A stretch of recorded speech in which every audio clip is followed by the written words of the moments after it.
All right, YouTube fam, wherever you are, whoever you are, whatever you are, a good day from us, DLS Wave, out to you guys there in the YouTube world, right? Yeah. It's a YouTube world now. Everything is on YouTube. So today we're going to give you 5 things we believe Cheddar, right? Nana Kwame Bediako. It's an election year in Ghana. Mm-hmm. So we got to keep this thing rolling. 5 things we believe he should get right in order to garner support from the youth to push him to... the promised land. The president of Ghana. The promised land. At least that's what we believe. For him to garner support, right? to be the president of Ghana. Yes, we did a bit of research, and we believe if he gets these things right, there's a high probability he's going to make it. So, DLS, coming back at you.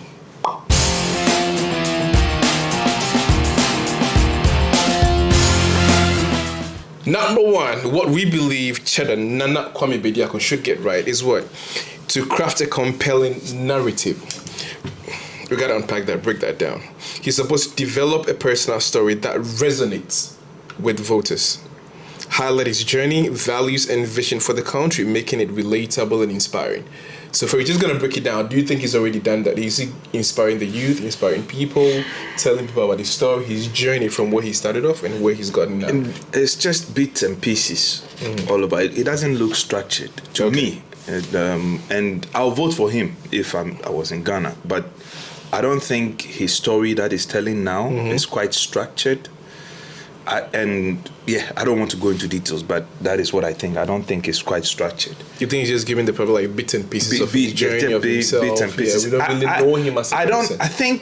I don't want to put all the blame on him, actually. It also have to come from those interviewing him.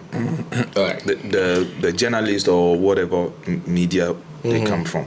I think it is the question. So the question has an answer, right? It has to prompt. Yeah. So I think that's why. But yeah. Right, I don't know what you think. That's why I think he should create his own story. He shouldn't allow people he should let people ask him questions before he gives answers. He should create his own platform where he can send the exact message he wants out. And so far, it looks like he doesn't have that strong platform. Hold on a second. You said he should create his own platform. Right. Okay. I think he does. He's got like his own YouTube channel. Yeah, but there's not much there. He should be sending messages out.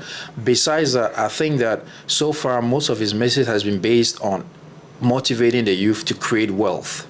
But he should understand that he wants to run a country, and so he should send messages to every age group. His message should be more diverse. It should be more diverse and more penetrating to let people know exactly what his plans are.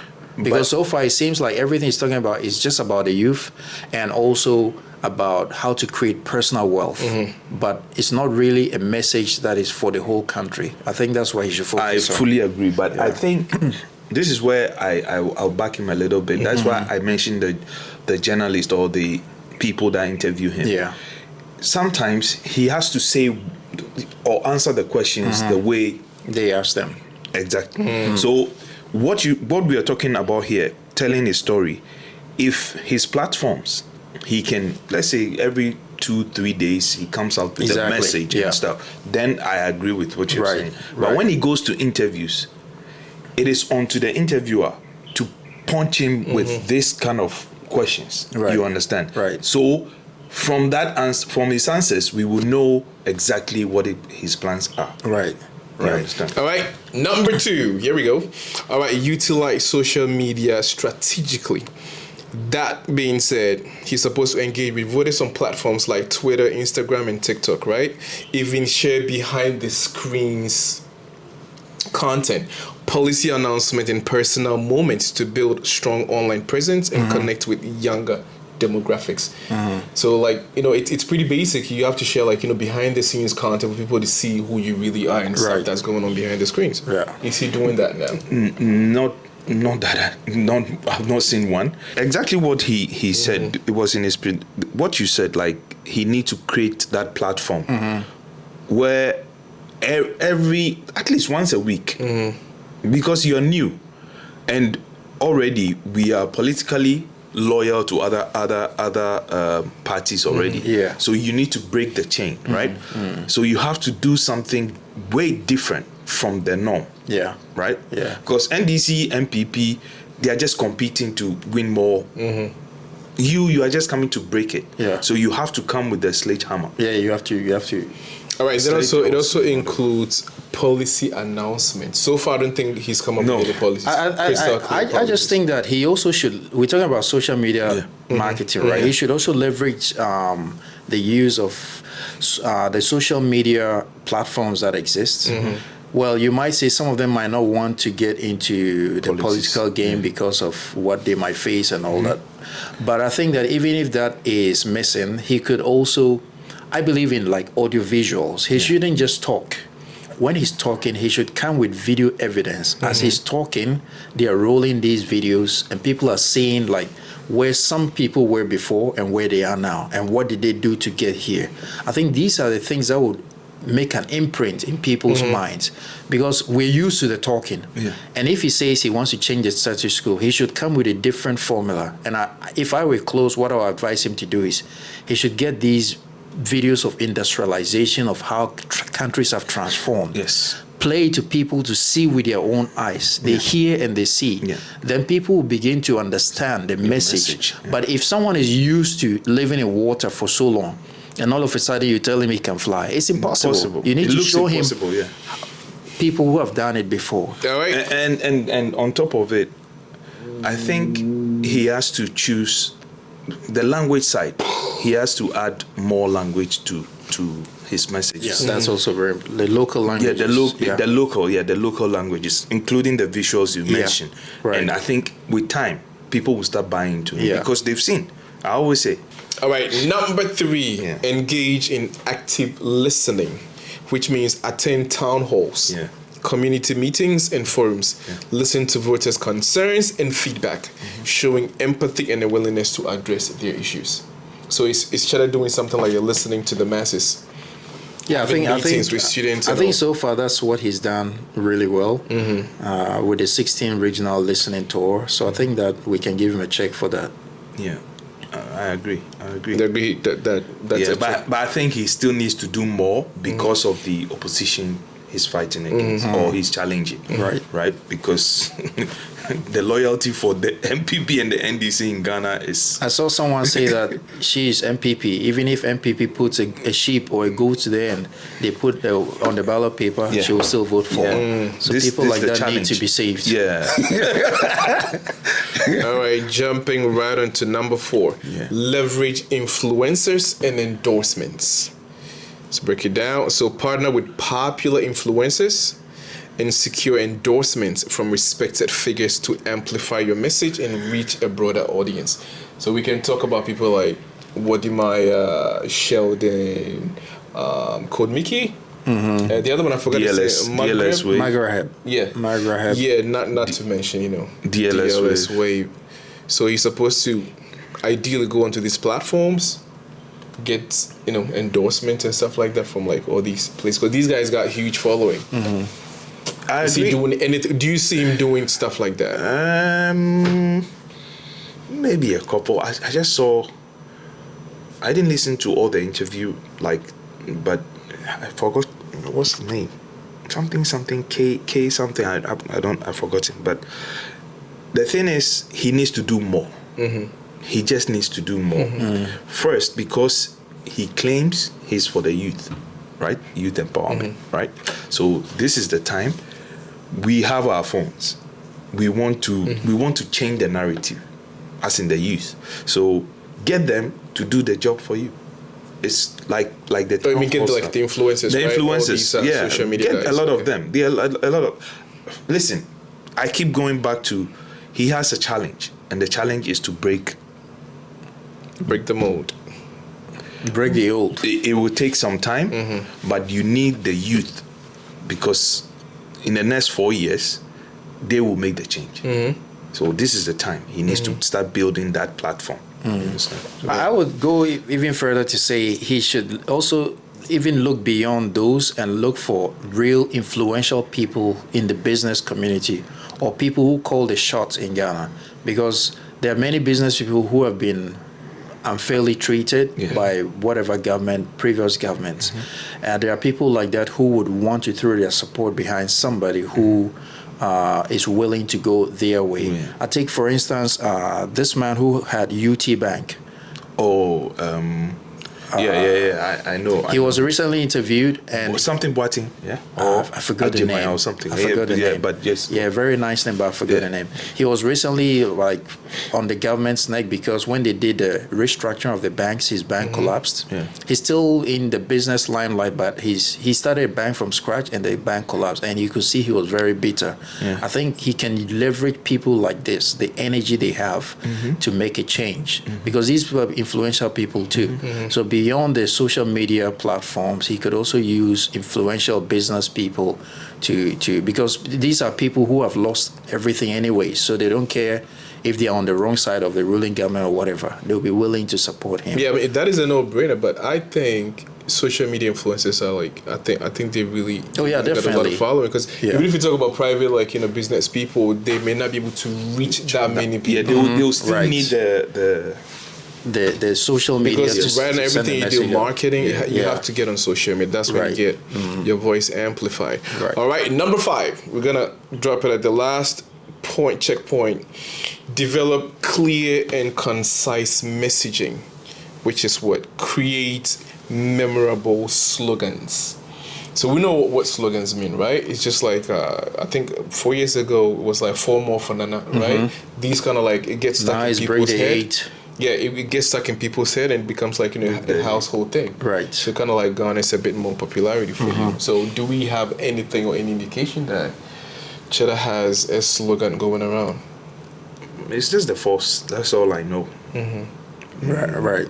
Yeah, Yeah, but the force does not really have any kind of like, you know... yeah, Spirit behind it doesn't force you to change your mind. Yeah, but that's what I'm saying. There is not a Yeah. clear messaging. I there. think he needs that, because I'm thinking with the message, visuals, he goes to interview, everything he says, if he's able to do all that, he will be able to get a slogan or the motto or whatever you want to, but a slogan from his message.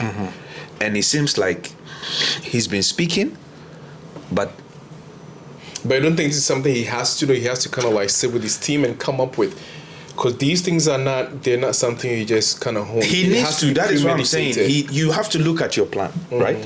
When you look at your plan, for example, the MPP, they've looked and you're like, okay, we've messed up, but there is an opportunity to go to break a certain curse. Let's put it that way. In the back of our mind, it's a curse, because no political party has gone beyond the 8. Yeah, so they go like, okay, apart from our message, we need to break the 8.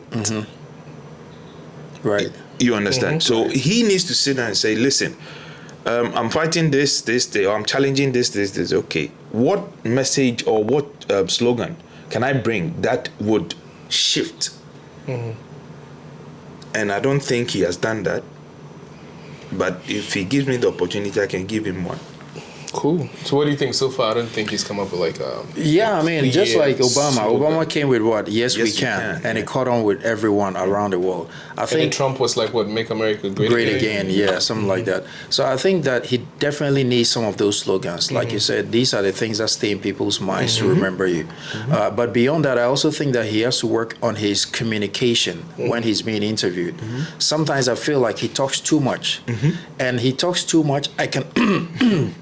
I can understand he talks too much because he can clearly see the way in his mind. And so he just keeps spilling it out. He knows what he's looking for. Exactly. But then what you know in your mind doesn't mean that you're communicating it right.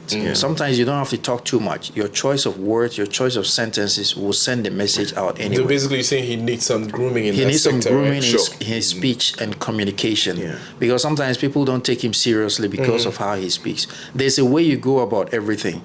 You have to know what you're fighting for and know the kind of language that resonates with people. So I think he needs some training or grooming in that aspect. All right, so basically there's an agreement on the Yeah, we table agree. that he needs to do more. Yeah, he needs to like do more. all There's angles always or room sectors. for. There's always room for. His message is very clear. Industrialization is what everybody's looking for. But what are the steps? Exactly. What is the message? communicated? You convince me. Like, Right. what is the message? Right. like you mentioned Obama. He said, yes, you can. Yes, you can. You look at America with his message, you are like, yes, we can. Strap it all in. So 1, craft a compelling narrative. 2, utilize social media strategically. 3, engage in active listening. 4, leverage influencers and endorsements. And then 5, develop clear and concise messaging. So from us, this is what we think. Leave your comments down below. Let's see if you guys have any more. He needs Can add to the list. and he needs a communicating team. So far, nobody sees. Yeah, he needs, because like I said, that's why I said he should not be the one walking around doing all the interviews all the time. You need spokespersons, right? Yeah. And I've not seen one yet. It's not even just PRC about the message you're sending out, but when you have other people going to other platforms, it will give people the impression that you are not working alone and you have some support. Yeah. But so far, it kind of seems like he's going it alone, which doesn't give people the confidence that this guy is actually garnering the masses. It's like walking it alone, and it doesn't help. I had an interview. He said he has a team in place. Nobody has seen them. That's the problem. Nobody sees anyone else. But you look at me like that. That's what he said. He said he has a team in place, but in due time, he will announce it. Okay. So we'll see. All right, let's wrap it up. All right, my only question I'm going to throw to you guys before we leave is, besides all these, what to do, what not to do, the guy's registration to run for presidency has not been approved. Approved, yeah. So everything he's doing, it could be in vain, literally, right? Because he does not know where he's standing in the race. Yeah. So where does this leave him? Should he kind of file a complaint with the authorities, as in the Supreme Court and stuff like that? I don't know why it's taking that long. I don't know why it's taking. Maybe there's something they're not telling us, but no. But from his own, where he said he's not been updated, they've not told him anything. It's likely. I think even if it doesn't happen, or if they intentionally delay him, it might work to his advantage if he plays that card later. Yeah. Maybe close to the election, he makes a big case out of it, and then it draws attention towards him. It might be a strategy he can use to his advantage. So maybe 2-3 months to the election, he makes it a big issue, gets people around him, and then it becomes talk of town. But with the 3 months, do you think it will be enough for him to prepare? Because we're talking about 16 regions. It could be, because once it becomes clear that he's been denied this whilst the election is so close, it can actually arouse people's attention and focus on the issue, and might even take attention off the other party's campaign. Very close. We saw it in Senegal, right? The guys were in prison, brouhaha, this is that you won't win. Within 2 weeks, they campaigned and they won. So he could actually play that card to his advantage. It depends on how he goes about it. All right, so from our camp, these are 5 things that Kwame Bediako, aka that could infuse into his political campaign. That could probably put him in the government seat, Jubilee House. Right? Ours is the Jubilee. It used to be the Christian Burke Castle, right? We're even tired of this renaming. It used to be Flagstaff House. Oh, yeah. No. Flagstaff is still there, right? Flagstaff across from the Jubilee House. The Flagstaff House is a residence, but the whole complex was called Flagstaff House. Okay. But then they changed it to Jubilee House. Yeah. All right, cool. Yep, so hopefully he makes it to the Jubilee House, right? But want to hear from you guys, too. Yeah. Whatever you think. These are just 5 that we kind of did a bit of research and we came up with. So if you got more stuff you think he should be doing on his campaign trail, but he's not, put it down there in the comment section. You never know. He might be reading it. You never know. So until the next episode, we out. Peace out. We out. Peace out. Yeah out.